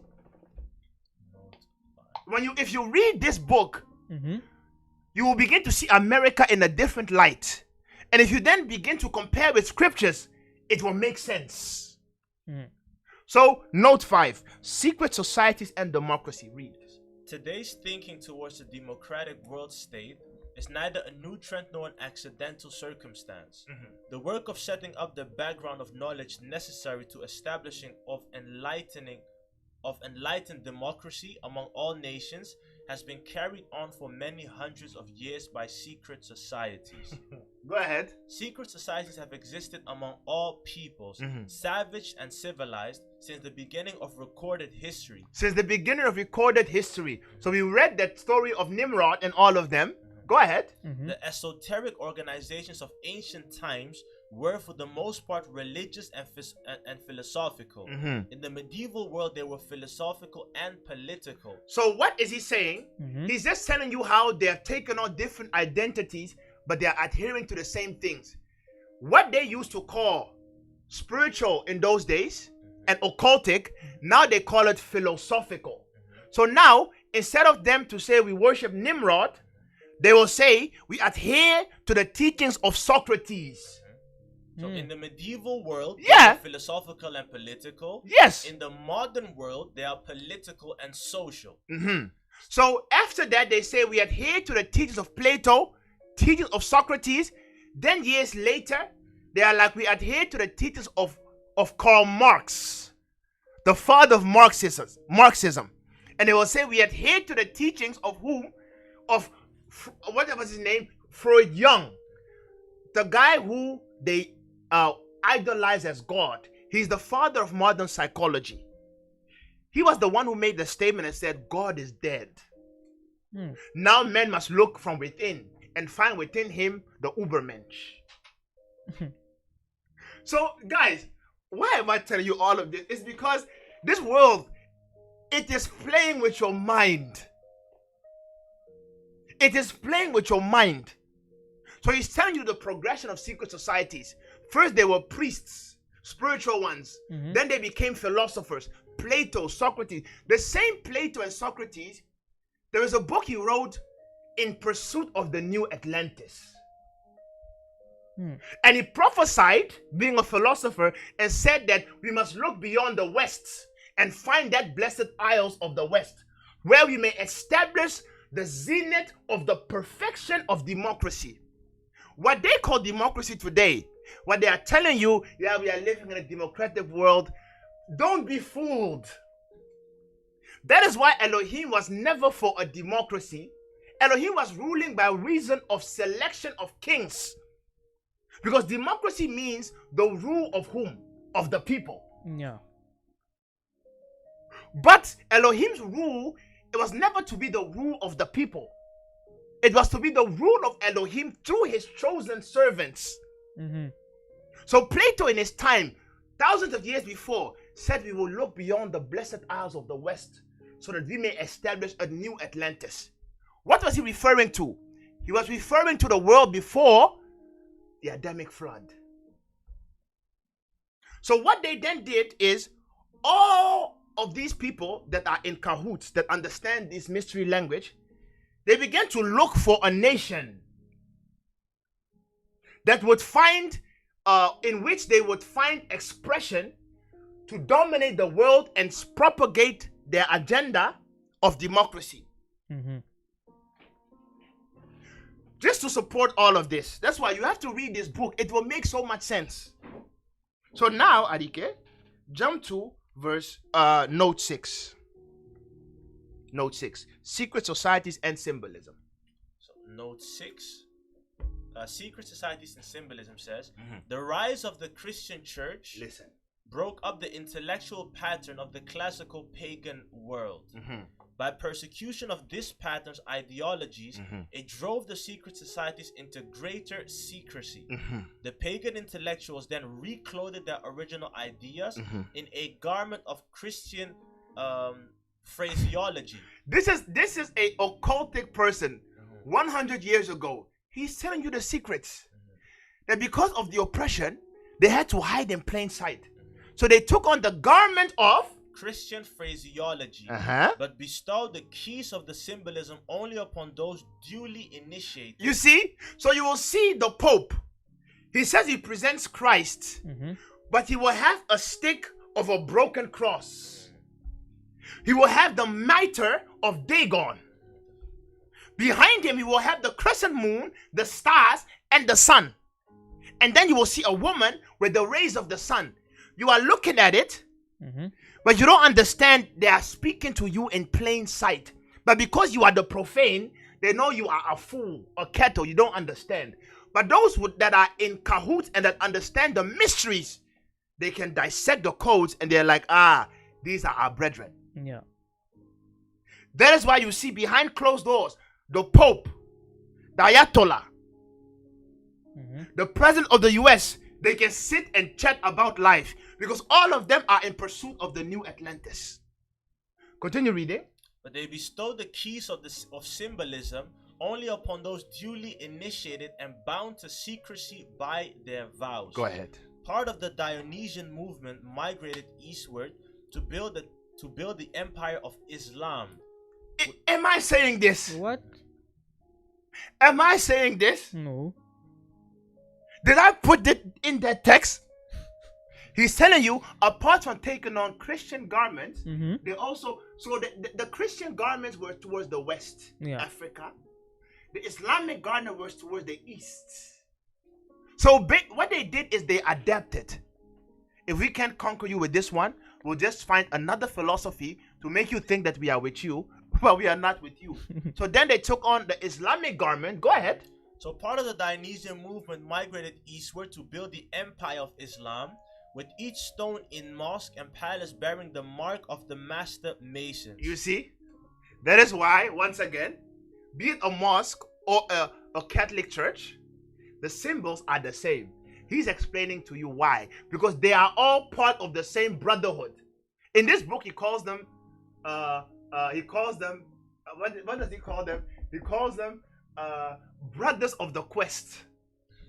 That's how he calls them. The brotherhood of the quest. Go ahead. Later, the migration continued as far as India, where these same marks are to be seen on the monuments of the Mughal dynasty. So if you go to India and you look at Buddhism, Hinduism, you will see like, hey, it is the same thing.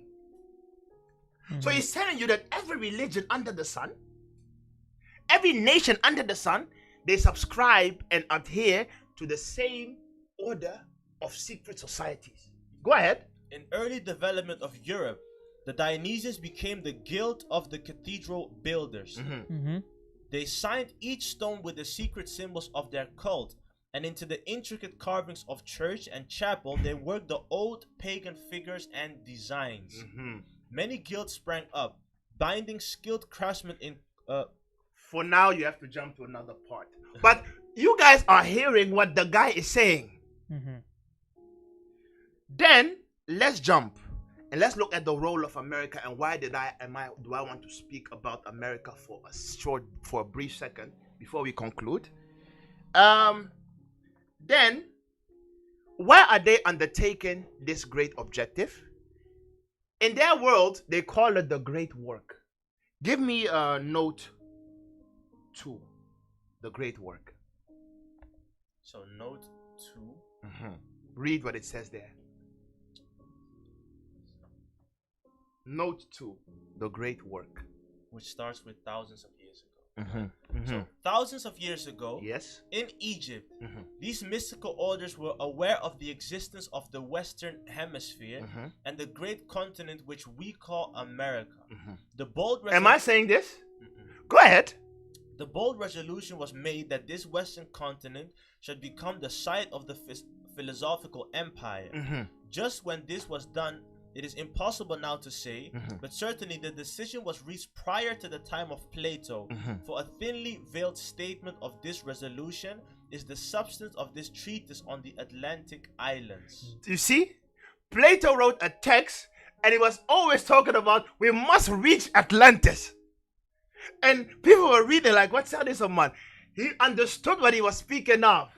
So there was a resolution made so that they must find this island of the west, which they called Atlantis. Go ahead. One of the most ancient of man's constructive ideals is the dream of a universal democracy and a cooperation of all nations in a commonwealth of states. The mechanism for the accomplishment of this ideal was set in motion in the ancient temples of Greece, Egypt, and India. So brilliant was the plan and so well it administered that it was survived to our time, and it will continue to function until the great work is accomplished. You see, Libby man. No, so whilst we are sleeping, we are dreaming about making maybe 5,000 a month. I don't know. People are behind the scenes and they are thinking we must complete the great work. We must complete the great work. The great work to them is we must go back to the world as it was, a world without Elohim. That is their great work. So they sat down, these great geniuses. They were like, where will we establish this domain?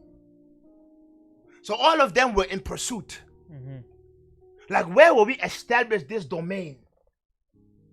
And then they decided we must go and journey to the west. Hence the movie Journey to the West, the place of enlightenment. There is no coincidence under this sun. So we are jumping, Arike. Give me now the note. Because of time. Give me the note 4. Democracy and the mission of USA. Okay, so the democracy and the mission of USA. Before you give me that, first give me note 3, democracy and Europe. And then give me note 4. Okay.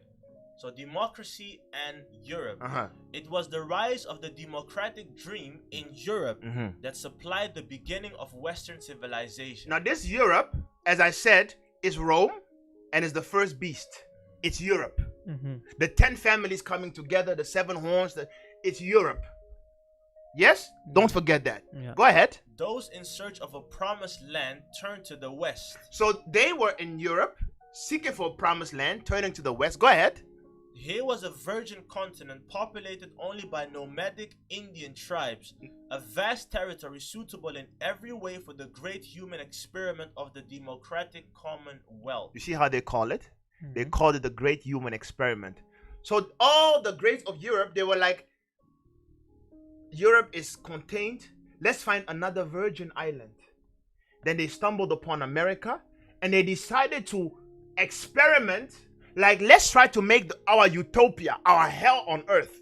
Let's try to establish it within the borders of America. Go ahead. This is note 4. Now go to note 4. Democracy and the mission of USA.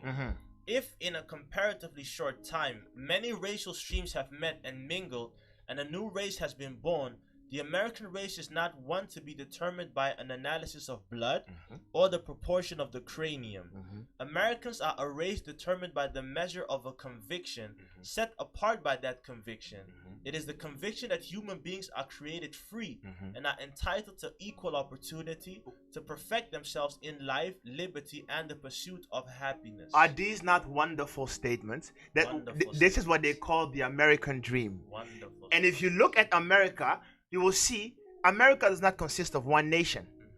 You have people coming over from Iraq, people coming over from the Middle East, people coming over from Russia, people coming over from Italy, people coming over from Ireland. So America is not, it's a mingle. America is a mingled people, but all of them come in America with one philosophy: we must make it. That is what the guy is referring to. Go ahead. And in recent years, we have made another discovery. It is that the race of democracy is one distributed throughout the whole world, among men and women of all races, and all nations are those who share our conviction. And because they share it, they are of our kind and belong to our race.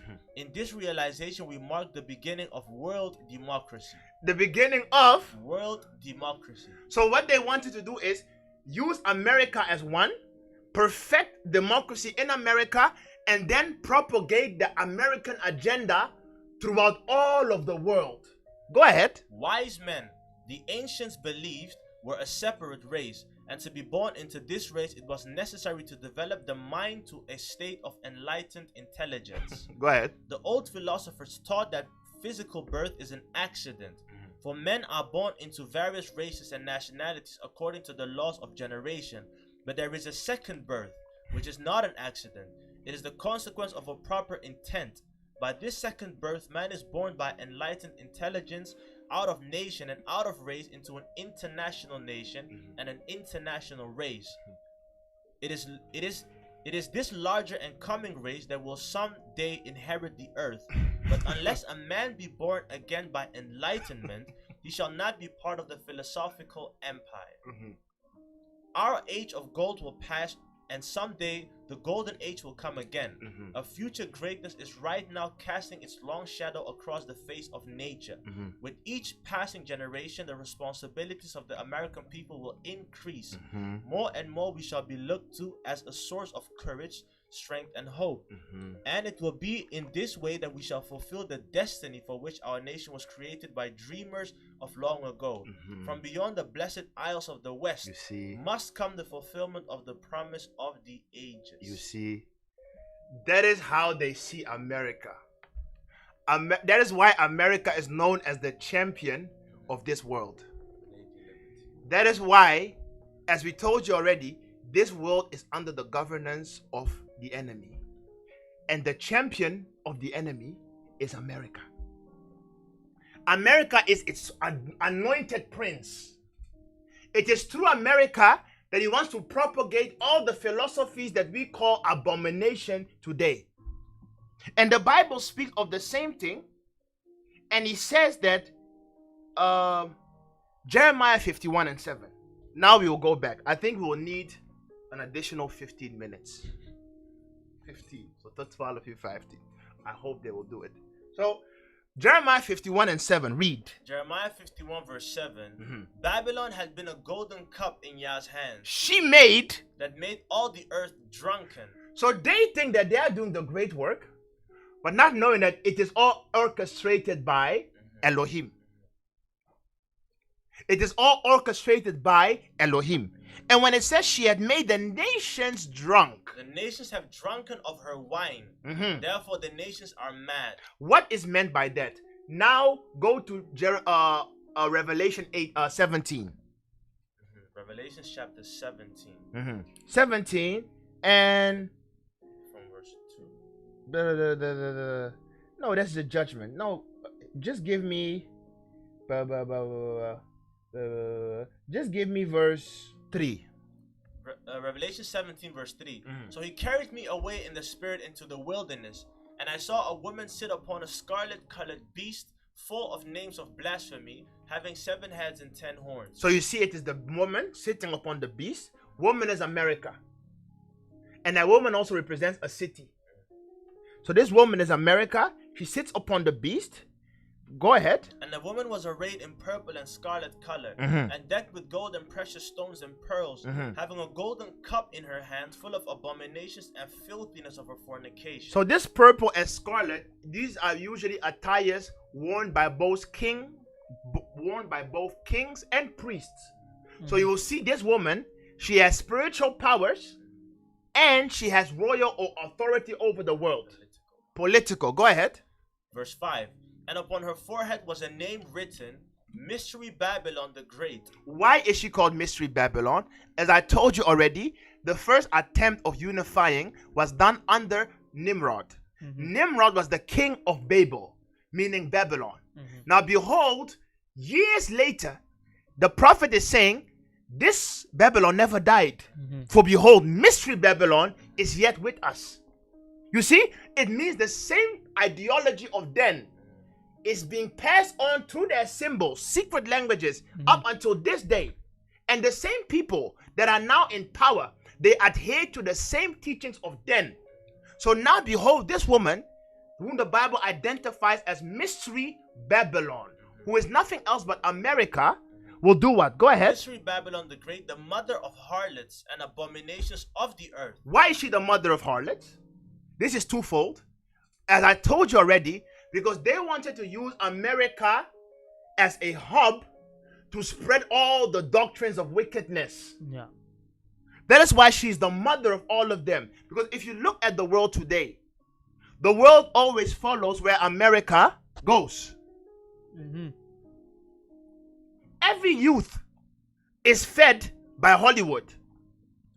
All of us are being indoctrinated by Hollywood. Fashion, music. All the music that we listen to. If they would shut down America, where would your music come from? Who would influence your musicians? You see? Our sense of humor, our sense of seeing the world, our sense of fashion, our sense of entertainment always comes from America. Yeah. If you look at the political system of America, who's the boss? It is America. America can say, Saddam Hussein, you have 48 hours to leave your country, otherwise we'll come and bomb you. Hold all the central. Who has ever told America, who has ever told President Bush, we have 48 hours, evacuate? The court system in Den Haag, they called Bush to come and stand in trial for the atrocities that he did during the Gulf War. Bush said, I do not recognize the authority of Den Haag. And he stayed home chilling. He doesn't recognize the authority. He said it doesn't exist. It doesn't exist. But we all are under the control of who? America. And now because of time, I have to segue into another portion. Because how does America really exercise its powers? It exercises its power through an entity. So I want you to take these two things with you so that you can do your further study. This entity that America uses to exercise its will over the world, it is called the United Nations. Oh. I think all of us, we know the UN, right? Yeah. The United Nations. So what is the United Nations? The United Nations basically is an organization founded in 1945. And it is the governing body, the world's most powerful authority in the world. It consists of 193 nations, as we are speaking of today. And of the 193 nations, there are 5 permanent nations who hold veto powers. And these 5 permanent nations are, of course, America, who's the head. Then you have Russia. Then you have China. Then you have, Then you have France. And you have UK. And if you observe really carefully, these 5 nations hold the world in their hands. These 5 hold the world in their hands. And if you are observant, you're like, hey, how can America, Russia, China be in the same room? Because they don't agree, but they have veto powers. So it ought to tell you that they are playing with your mind to make you think that they are enemies in front of the people. But behind the scenes, they are in cahoots. All of them worship the hidden God. All of them have a plan to reestablish the world towards New Atlantis. So these United Nations is an organization that stands, according to them, for world peace. They want to herald in a time of the new world order. New world order means nothing else but democracy over the whole world, so that all the people will be unified as one. That is what they want. But under this unification of one, they don't just want people to unify as one. So what they are doing is, along the lines, what have they done? They are breaking down all the barriers. In the year 90s, what did they do? They broke down the barriers of economical trade, which they coined with the term globalization. So Europe unified, broke down the frontiers, entered into negotiations with China and all of them so that people could have free trade. You were like, oh, this is wonderful. It is just the beginning of their agenda. What they then want to do is, slowly but surely, what are you seeing now? They are trying to make sure that cash doesn't exist anymore. Why do they want cash to stop existing? When cash then stops existing, all of us will then have what we call this universal currency. Digital currency, be it Bitcoin or whatever they want to call it. They are unifying the world. Unifying the world. And slowly but surely, you will see that they will also start to unify the religions. That is why you see the Pope. Yeah. There was a commercial he made and said we are all one. And there is this symbol. If you are online, just type in theosophy. Theosophy. Theosophy means the unification of all religions. What they usually say is this. They say who the Christians call Christ, whom the Mohammedans call the Mahdi. Who the Mohammedans call the Mahdi. Who the people of Hindu call the Buddha, who's to come. They say all of them speak of the same entity who's to come. I think the Native Americans call him Quetzalcoatl. The whole world awaits this savior to come. So what they begin to tell you now is, don't you see the similarities? We are all awaiting the one that is to come. So they are all unifying under him. They want to make sure that they break down the barriers between Christianity, Islam, Catholicism, Buddhism, Hinduism. They want to make sure they break all the barriers so that we can all come together and worship the same entity. This is what they are pushing when they say we want equality. But what you don't understand is the wickedness. That's what the Bible said. You don't yet fathom the depths of Satan. Why? It is through the same UN that are now putting the political stress on all world systems to promote equality also amongst genders. Why? Because in their world, it is an abomination to be separate. They are looking for the perfect entity, the one. The one. That is why to them also, you will see that in their eyes, there is no difference between a man and a woman. A man and a woman. I think in Greek they call it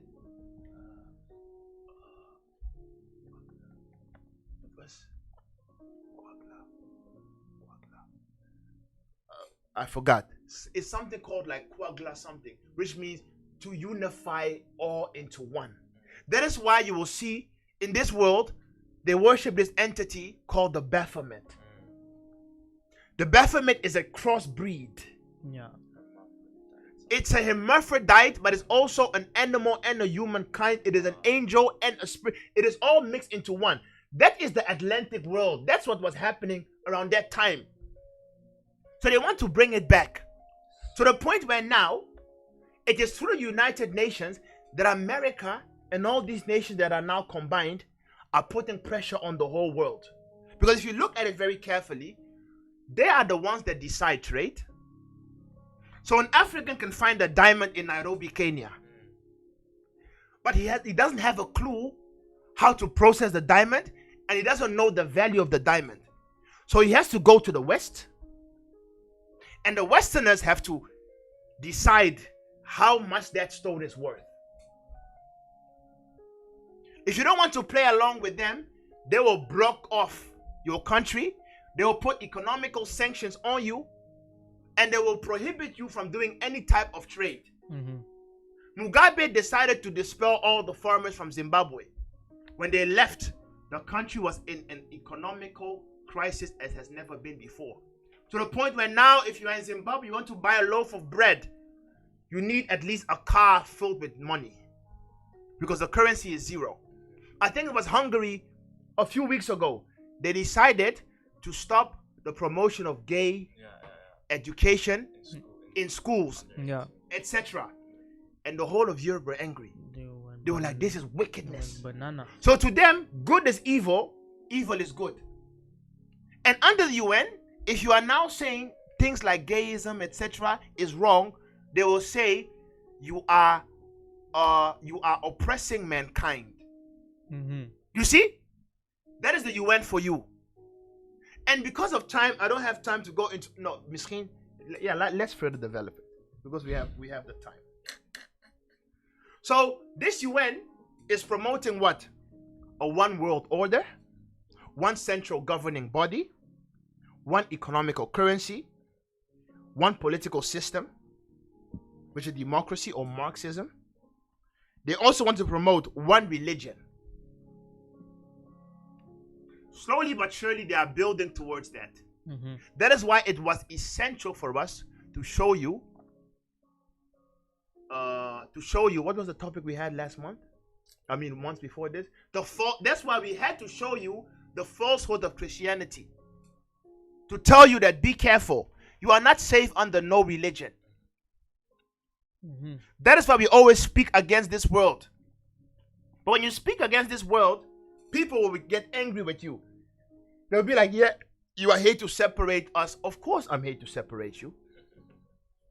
Yeah. Yeshua said, don't think I have come to bring peace, but I came to bring a sword. To divide, asunder. Elohim is calling you out. That is also the meaning of the term Hebrew or Ivri.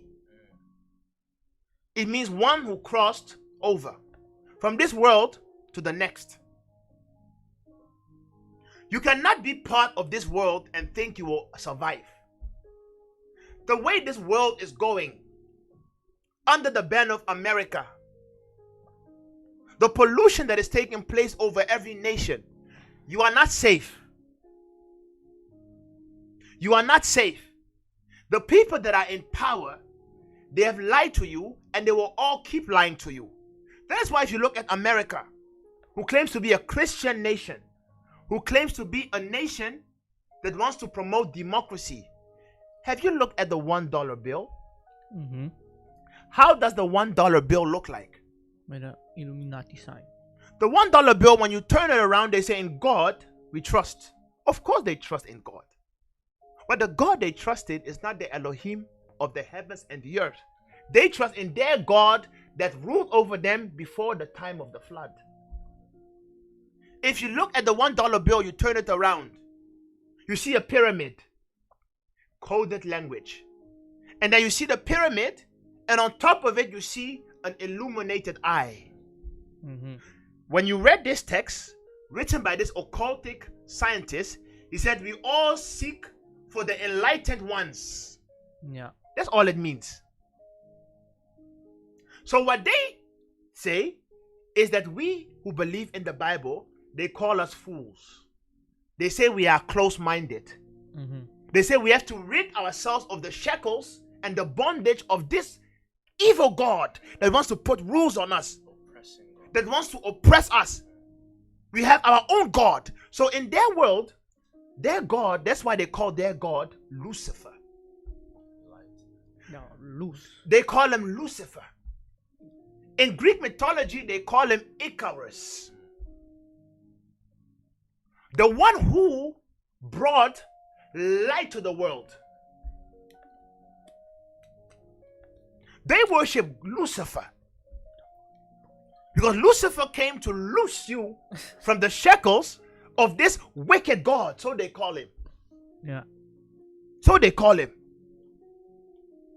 So when they say, in God we trust, you see that eye beaming with light. Oh, yeah, no. Just to tell you that the origins of America are Masonic and they are wicked in nature. So now, with this understanding, now begin to look at America and you will see that they succeeded in building an utopia. Because America is the place where the Bible said it is an inhabitation of devils. Hmm. And it just so happens to be that the headquarters of the United Nations is where? New York City. Mhm. The city of 1,000 slaves. Mhm. You can sit there and be like, oh, it's a coincidence. Mhm. Which coincidence? But if that is how you want to live your life, please be my guest. Mhm. I'm just here to tell you the hidden mysteries behind all these things. So when you hear people talking about the Illuminati, the New World Order, don't be afraid. The Illuminati came into being since Genesis 3. Ilu. Secret societies had their original origin since Genesis 11. They're not doing something new. They have been doing it from ever since. You were just sleeping. You were just sleeping. That's why they call you the profane. But when they meet each other, that's why you will see, haven't you wondered how it is possible that both kings, princes, presidents, and the musicians, and even common folk, they all do the same signs? Peace. Everyone you see, they're like, and then Hova. you're like, don't you think it is strange that all of them make the same signs, and you are there like, they are telling you they are part of the same brotherhood.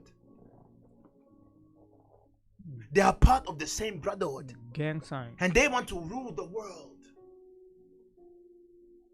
That is why you, as a believer, you cannot adhere nor subscribe to any of their philosophies.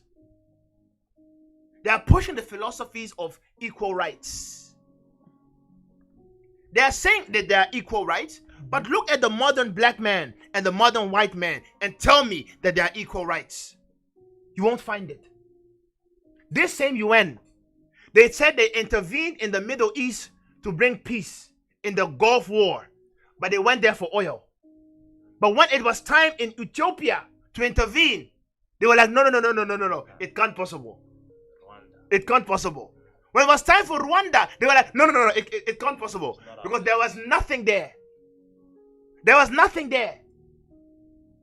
This UN, they say that they are in unity, and even the vetoing thing, it is a hoax. Because in 2001, the UN vetoed out and they said America is not allowed to attack Iraq. Bush said, I'll be damned. He went against the vetoing of all these nations and he did what he wanted. It's because the boss of the United Nations is America. It is America. So when the Bible says, come out from amongst them and be separate, it happens on a bigger scale than you think. When you are watching world politics, it is the hidden mysteries unfolding in front of your very eyes. So do not be fooled with all these things you are seeing. You may be in the Netherlands. Do not accept their customs. Jeremiah 10 says, learn not the ways. Do not accept their customs. Yeah, their own. When we have a baby, we bring what's it? Beschuit, blue and white. And do you know the origins? No. Yeah, their own. When it is Christmas, we put a tree. Do you know the origins? Are you serious? Yeah, nee, for us it is normal. We just dress like this. Do not learn the way of the heathen. You have to be separate. So, as a rule of thumb, just do this. Whatever the majority is doing, make sure you do the opposite. That is how you can measure and gauge whether you are on the right track or you are deceived. Mm-hmm. So when the majority is doing this, you do the opposite. Yeah. Do not learn the ways of the heathen. Ja, dat zijn onze Nederlandse gebruiken. These are our American ways. What American ways? American ways are nothing but stolen artifacts of ancient Babylon. That is why you will see how they have the Pentagon, how they have the six-pointed star, how they have the obelisk. Why is a new nation adhering to ancient symbols? Yeah. It's the same thing. It is the same thing.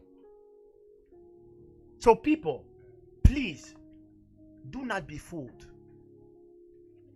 Tell yourself, I'm a citizen of no country under the sun. The Bible said, behold, and Abraham sought for a city whose builder was not men. Why did he not go to Babylon, where Nimrod already had a great city? Abraham was like, no, the ways of Babylon are damned, and there is confusion and death. So he sought for a city whose builder was not men. Tell yourself mentally, I am a pilgrim, and I am on my pilgrimage. Tell yourself you belong to no nation. You belong to no country. If you are born of Elohim, don't tell yourself I am Dutch. Don't tell yourself, I am from Congo. Which Congo? I am from Ghana. I am from Sioux. I am from Jamaica. Which Jamaica? All the nations have been corrupted. They have been infiltrated. They are seeking for this new Atlantis. We are seeking for new Jerusalem. So learn not the ways of the heathen. Prepare your mind to live a life of solitude. It is you against the world. Adhere to the Bible, but don't subscribe to the organized religion system which they call Christianity. It is a heresy. So because of time, we must bring it to an end. But these are the words. May Elohim remember us, and we will see you the next time. Shalom. So that was this topic coming out from the nations. So as you have heard, the rabbit hole goes very deep, very deep. So I would advise the people at home, if you missed something, it went too fast for you, you can rewatch the show. The show is online still on YouTube, Facebook. This was again the hour of restoration. The team was come out from amongst them, and the topic of this show was the nations. Next week we'll be discussing the same topic, come out from amongst them, and in a perspective of religion. So stay tuned. We will be back with you next week, and also remember that next week is the last show with we'll be dealing with teams. So after the next show, we won't be dealing with teams anymore. No, with seasons. There's only with teams and episodes. So be aware of that. So thank you again for listening. We hope you have a great day, and we hope to see you again next week. This was the hour of restoration, restoring broken walls.